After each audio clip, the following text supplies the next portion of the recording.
नमस्कार।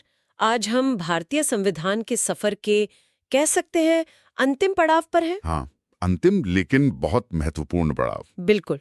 हम अनुच्छेद 352 से लेकर 395 तक के प्रावधानों पर बात करेंगे। हाँ, और हमारे पास जो जानकारी है वो इन थोड़े जटिल लगने वाले अनुच्छेदों को समझने में हमारी मदद करेगी। सही कहा। हमारा मकसद है संविधान के जो आपातकालीन प्रावधान है, फिर वो संशोधन की प्रक्रिया, कुछ विशेष व्यवस्थाएं और कैसे संविधान लागू हुआ, इन सब अहम मुद्दों को समझना। हाँ, मतलब ये वो हिस्से हैं जिन पर अक्सर कम ध्यान जाता है। सही। तो चलिए संविधान के महत्वपूर्ण हिस्सों की गहराई में उतरते हैं, खासकर वो प्रावधान जो संकट के समय देश के लिए बहुत मायने रखते हैं। बिल्कुल। शुरू करते हैं। तो शुरुआत करते हैं संविधान के भाग 18 से। इसमें है अनुच्छेद 352 से 360 तक, आपातकालीन उपबंध, इमरजेंसी प्रोविजंस। जी। पहला और शायद सबसे ज्यादा जिसकी चर्चा होती है, अनुच्छेद 352, राष्ट्रीय आपातकाल। जानकारी यही कहती है कि इसे तब लागू किया जा सकता है जब युद्ध, बाहरी आक्रमण या फिर सशस्त्र विद्रोह से देश की सुरक्षा को गंभीर खतरा हो। हाँ, ये 3 आधार हैं। और इसके नतीजे मतलब सुनने में आता है कि केंद्र सरकार की शक्तियां बहुत बढ़ जाती हैं और कुछ मौलिक अधिकार जैसे अनुच्छेद 19 वाले वो भी निलंबित हो सकते हैं। ये तो सुनने में काफी गंभीर लगता है। हाँ, ये प्रावधान है ही असाधारण स्थितियों के लिए और इनकी गंभीरता को कम नहीं आंकना चाहिए। बिल्कुल। इनका मुख्य उद्देश्य है राष्ट्रीय सुरक्षा और देश की स्थिरता बनाए रखना, खासकर जब देश किसी बड़े संकट से गुजर रहा हो। अच्छा। और अनुच्छेद 353 के तहत, जैसा आपने कहा भी, इसके प्रभाव बहुत दूरगामी होते हैं। केंद्र को राज्यों पर प्रशासनिक निर्देश देने की काफी शक्ति मिल जाती है। और सबसे खास बात, संसद राज्य सूची के विषयों पर भी कानून बना सकती है। ओ, राज्य सूची पर भी? हाँ, यहाँ ध्यान देने वाली बात यह है कि हमारा संविधान जो सामान्य समय में एक संघीय ढांचे पर जोर देता है, वो संकट के समय देश की एकता और अखंडता के लिए अस्थायी तौर पर एक तरह से एकात्मक चरित्र अपना लेता है। ये एक बहुत कह सकते हैं महीन संतुलन साधने की कोशिश है। सामान्य स्थिति में राज्यों की अपनी स्वायत्ता और संकट में मजबूत केंद्रीय नियंत्रण। इसी भाग 18 में एक और अनुच्छेद है जिसका जिक्र अक्सर होता है, अनुच्छेद 356, जिसे आम भाषा में लोग राष्ट्रपति शासन कहते हैं। हाँ, काफी चर्चित है ये। स्रोतों में यही कहा गया है कि ये तब लगाया जाता है जब किसी राज्य में ऐसी स्थिति बन जाए कि उस राज्य का शासन संविधान के हिसाब से चलाना मुमकिन न हो। इसे संवैधानिक तंत्र की विफलता कहते हैं। जी, फेलियर ऑफ कॉन्स्टिट्यूशनल मशीनरी। इसका सीधा असर क्या होता है? मतलब राज्य की चुनी हुई सरकार हट जाती है और शासन राज्यपाल के जरिए चलता है। ये तो राज्य की स्वायत्ता पर सीधा असर डालता होगा। निश्चित रूप से। और इसीलिए अनुच्छेद 356 हमेशा से आप कह सकती हैं बहस और चर्चा का विषय रहा है। अक्सर इसका जिक्र अनुच्छेद 365 के साथ भी होता है। अनुच्छेद 365 वो क्या है?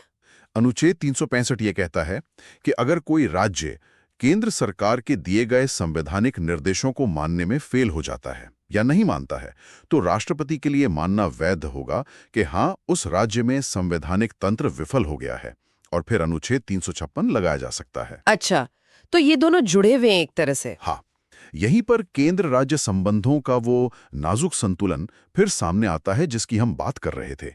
और इससे एक बहुत महत्वपूर्ण सवाल खड़ा होता है कि ये संवैधानिक विफलता की व्याख्या कब और किन परिस्थितियों में की जानी चाहिए। क्या ये हमेशा विशुद्ध रूप से संवैधानिक संकट होता है या कभी-कभी राजनीतिक कारणों से भी इसका इस्तेमाल होने की गुंजाइश रहती है? ये सवाल तब से है जब से संविधान लागू हुआ है। ये तो सोचने वाली बात है। खैर, आगे बढ़ते हैं। भाग 18 का अंतिम आपातकालीन प्रावधान है अनुच्छेद 360, वित्तीय आपातकाल। जी, फाइनेंशियल इमरजेंसी। जानकारी के मुताबिक इसे तब घोषित किया जा सकता है जब भारत की वित्तीय स्थिरता या उसकी साख मतलब क्रेडिट को खतरा हो। यहाँ ये बात दिलचस्प है कि आज तक भारत में कभी भी वित्तीय आपातकाल लगाने की नौबत नहीं आई है। हाँ, ये एक महत्वपूर्ण तथ्य है, ईश्वर की कृपा है। क्या इसी संदर्भ में अनुच्छेद 358 और 359 को भी समझना जरूरी है, वो जो मौलिक अधिकारों के निलंबन से जुड़े हैं? हाँ बिल्कुल, ये दोनों अनुच्छेद साफ करते हैं कि आपातकाल के दौरान मौलिक अधिकारों पर क्या असर पड़ेगा। देखिए, अनुच्छेद 358 कहता है कि जैसे ही राष्ट्रीय आपातकाल, अगर वो युद्ध या बाहरी आक्रमण के आधार पर लगाए, घोषित होता है, अनुच्छेद 19 के तहत जो 6 मौलिक अधिकार हैं वो ऑटोमेटिकली निलंबित हो जाते हैं। ऑटोमेटिकली। हाँ, सरकार फिर इन स्वतंत्रताओं पर रोक लगा सकती है। दूसरी तरफ अनुच्छेद 359 राष्ट्रपति को ये शक्ति देता है कि वे एक आदेश जारी करके अन्य मौलिक अधिकारों को सिवाय अनुच्छेद 20 और 21 के अदालत के जरिए लागू कराने के अधिकार को निलंबित कर सकते हैं। अच्छा, तो 359 में राष्ट्रपति का आदेश जरूरी है और 20 और 21 निलंबित नहीं होते। जी हाँ, अनुच्छेद 20 और 21 जो जीवन और व्यक्तिगत स्वतंत्रता और अपराधों के लिए दोष सिद्धि के संबंध में संरक्षण से जुड़े हैं, उन्हें 44वें संविधान संशोधन 1978 के बाद आपातकाल में भी निलंबित नहीं किया जा सकता। ये एक बहुत महत्वपूर्ण सुरक्षा कवच है। तो मतलब आपातकाल में हमारे मौलिक अधिकार या तो खुद ब खुद या राष्ट्रपति के आदेश से निलंबित हो सकते हैं, सिवाय जीने के अधिकार और दोष सिद्धि से संरक्षण के। मोटे तौर पे हाँ, यही स्थिति है। कुल मिलाकर देखें तो भाग 18 के ये प्रावधान संविधान निर्माताओं की दूरदर्शिता दिखाते हैं।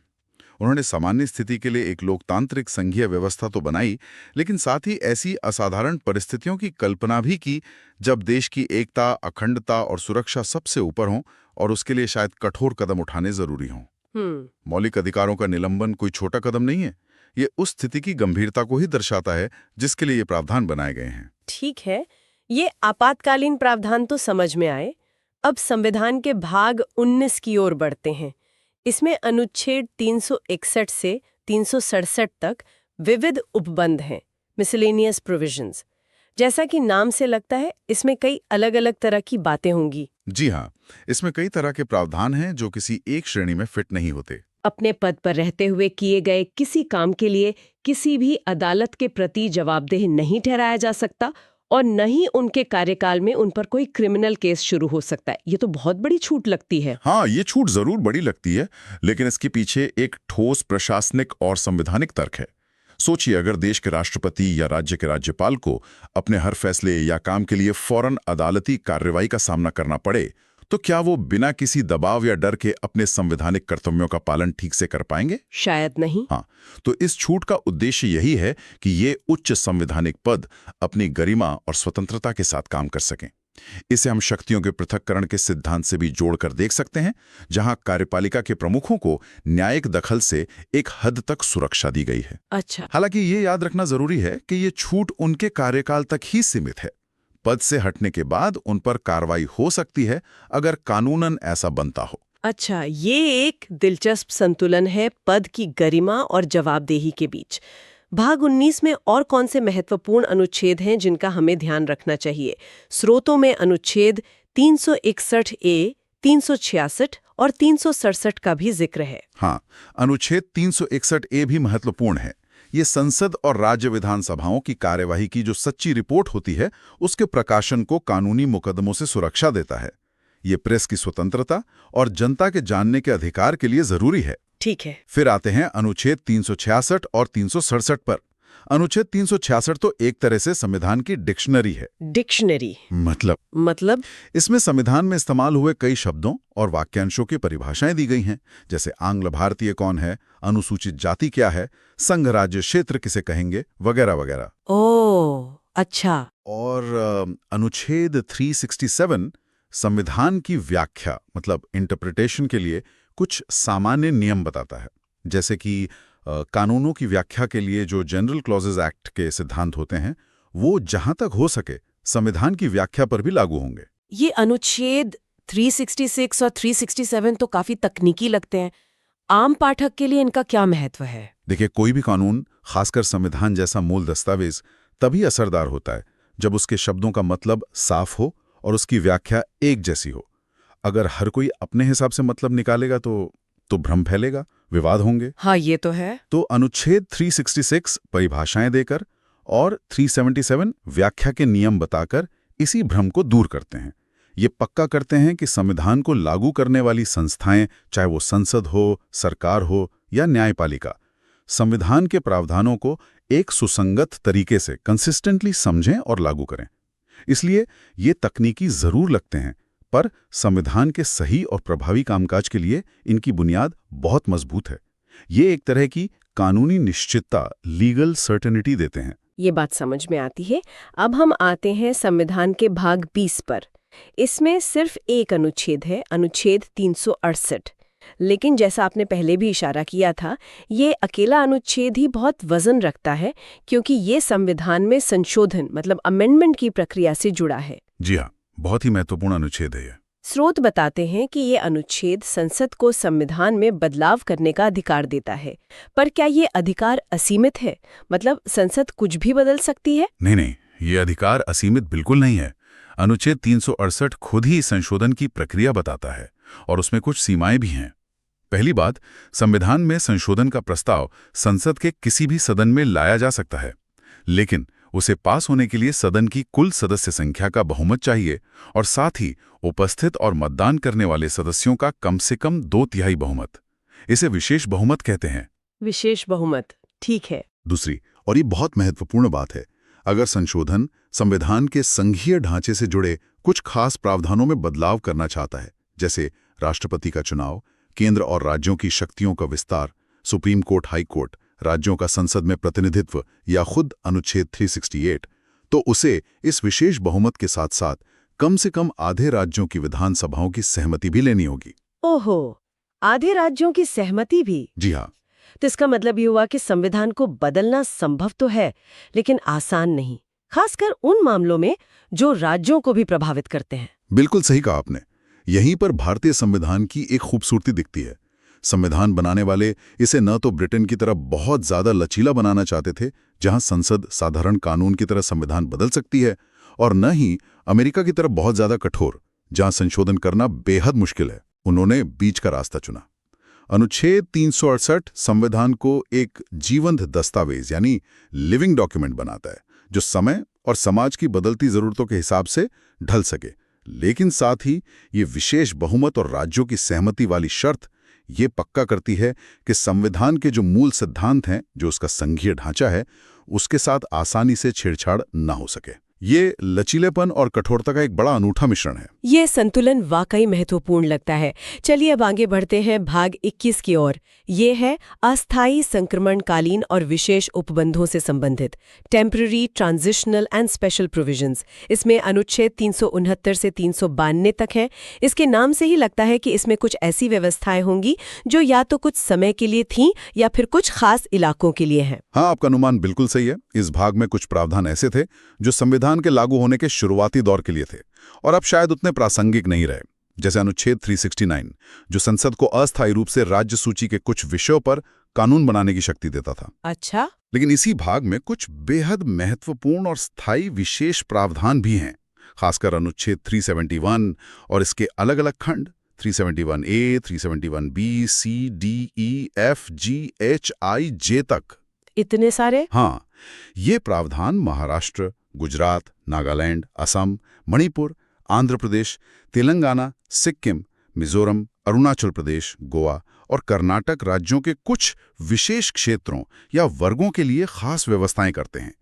इनका उद्देश्य उन क्षेत्रों के विशिष्ट ऐतिहासिक, सामाजिक, आर्थिक या सांस्कृतिक हितों की रक्षा करना है या उनके विकास को सुनिश्चित करना है। इसी भाग में अनुच्छेद 370 भी था, जो जम्मू कश्मीर से संबंधित था और हाल के वर्षों में काफी चर्चा में रहा। जी हाँ, अनुच्छेद 370 इसी भाग 21 का हिस्सा था, जो जम्मू कश्मीर राज्य को एक विशेष दर्जा देता था।